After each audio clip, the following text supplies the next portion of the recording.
Buenos días o buenas tardes, según esté programada la presentación de esta ponencia. Mi nombre es Osmar Sánchez Aguilera y pues voy a ocuparme de la traducción, la importancia de la traducción en la obra de Martí, en fin, algunas peculiaridades de la misma. Y por el momento, el título es Martí, la traducción constante, paréntesis, 7 u 8 apuntes de trabajo. Antes hay una introducción general, que es esta. Si José Martí, el pensador de fondo, el escritor pleno en prosa y en verso, el líder ideólogo de la independencia y la república ideal cubanas, es inconcebible sin la experiencia catalizadora ejercida sobre él por su dilatada estancia en Estados Unidos, entonces el pensador de fondo, el escritor pleno, el líder ideólogo José Martí no puede concebirse tampoco sin la traducción. Por grande y extendida que pudiera ser la comunidad de hispanohablantes y en particular de cubanos, asentada en Nueva York por esas fechas, se imponía el cruce de fronteras hacia el idioma prevaleciente en ese otro país para un migrante que, por añadidura, iba interesado en el ejercicio del periodismo y de algunas otras actividades editoriales como principal medio de subsistencia. Aún sin considerar las labores diplomáticas que terminaría asumiendo durante su estancia en Estados Unidos, la presencia de la traducción estaba ya garantizada. 1. Aunque es la interlingüística la primera y a veces única modalidad suya que acude a la memoria cuando se piensa en traducción, hay que decir que en este caso al menos, traducción se vislumbra como un concepto mucho más amplio. Traducción entre lenguas, sí, e incluso dentro de una misma lengua, pero también traducción entre culturas, puente, mediación entre estas, en particular nuestra América y la otra América, la América de su origen y la América de su residencia. Ciertamente sería limitado tanto para José Martí como para la traductología pensar solo en las transferencias y versiones del francés y del inglés que él hizo al español por gusto propio o por oficio, o del latín y el griego que hizo por exigencias formativas. Más allá de esas muestras significativas de una grande y temprana vocación, la traducción atraviesa todo Martí. Ella constituye y sostiene toda su obra, no solo la literaria. Ejercida de manera muy consciente y abierta entre las dos Américas a través de su abarcador y muy sensible periodismo, ella es reconocible también en reflexiones y puntadas tan personales e inéditas durante años como las de su cuaderno de campaña. Sin lugar a duda, esa es la última traducción martiana, traducción entre lenguas, español, creol, francés, verbigratia, traducción dentro de una misma lengua, por ejemplo, cuando se pone a descifrar ciertas paremias que escucha a su paso, y también entre culturas. 2. ¿Y de qué modo, y de qué otro modo podría ser en la historia de un intelectual migrante, de un perpetuo viajero entre culturas, aun cuando las fronteras de estas pudieran estar delimitadas por un mismo idioma? España, México, Guatemala, Estados Unidos, Venezuela, República Dominicana, Costa Rica, Jamaica, Haití, el oriente de Cuba. 3.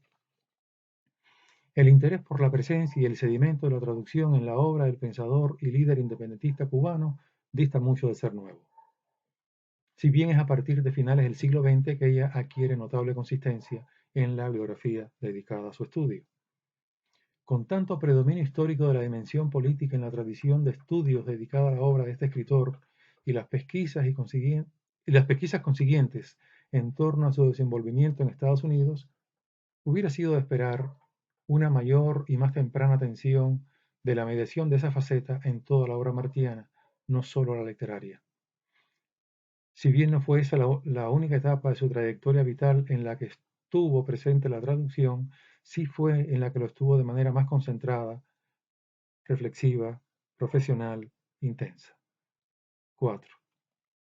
Sin ánimo ahora de remontar y menos aún agotar sus orígenes, bastará saber que ya en un libro de 1929, basado en su tesis universitaria de 3 años antes, Raimundo Lasso consideraba digna de mención esa faceta como parte de la obra toda, de quien para dedicarse a ella contaba de antemano con ese rasgo inequívoco del poeta consistente en una gran sensibilidad lingüística. Curioso es que el prolífico investigador camagüeyano redujera esa faceta de Martí a traductor de novelas norteamericanas. Pero cuando explica por qué no concede mayor espacio a esa faceta, anticipa una observación de mucho interés. Lo cito. No quiso extenderse con esa faceta porque eso lo llevaría a demostrar lo que ya sabemos, el conocimiento profundo que poseía Martí tanto de la lengua española como de la lengua inglesa y su condición de escritor hábil y de buen gusto que le permitía hacer más que una versión, una favorable reconstrucción de la obra traducida. Fin de cita. Muy sugestiva es esa última observación sobre las traducciones martianas. Más que una versión literal, se sobreentiende, Martí tendería a reconstruir la obra traducida. Entre la letra y el espíritu, sus traducciones favorecerían el espíritu, cuando menos tratándose de novelas y siendo desde el inglés ese viaje. Restablecida la evidencia de que el prócer intelectual cubano tradujo también poemas, cabría verificar si esa conclusión aplica más allá de las novelas.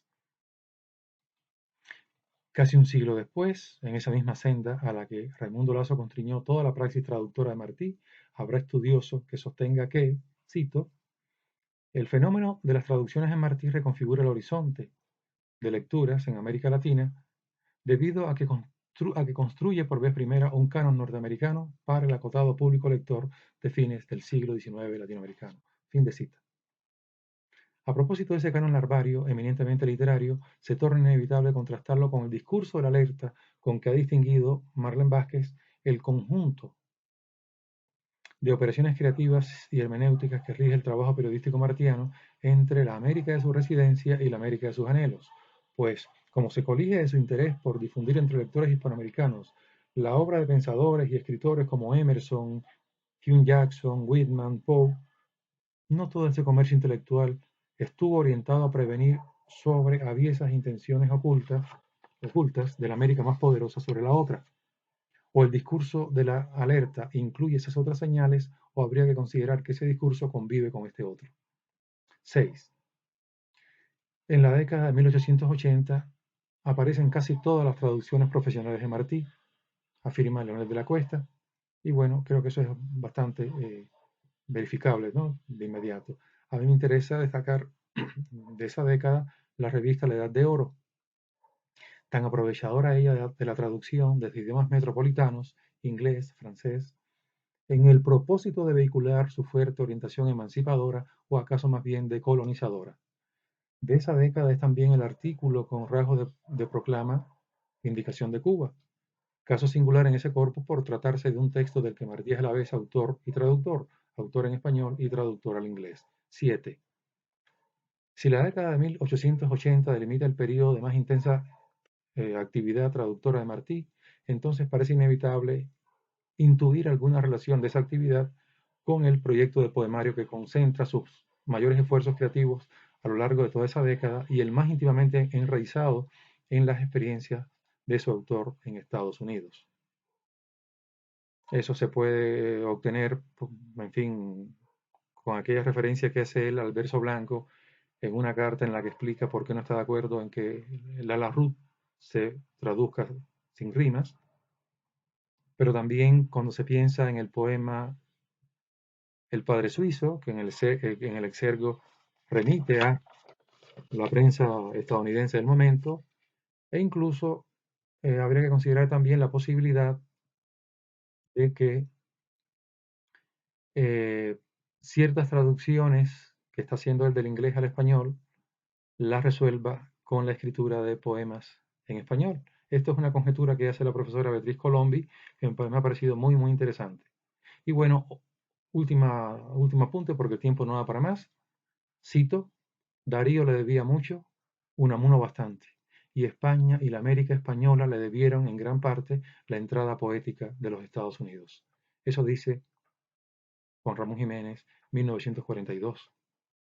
Por su parte, Gabriela Mistral, en el prefacio a la edición inglesa de la biografía que preparó Jorge Mañach de Martí, escribe: los Estados Unidos debían a Martí la justicia de divulgar su gesta, pues el apóstol que llevaba en sí un reconciliador de razas, escribió el mejor libro de crónicas de la vida americana que se haya hecho en el sur, tanto en el rango literario como en la intención de ligar lo muy desunido y opuesto.